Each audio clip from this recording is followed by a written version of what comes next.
nasabi mo na, aba at hindi pa umamin, na tunay akong kapatid.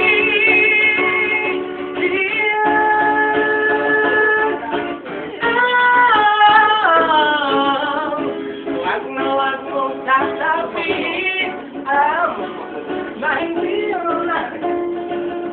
Ako ay isang baklang bumigay dahil sa kahalayan ko.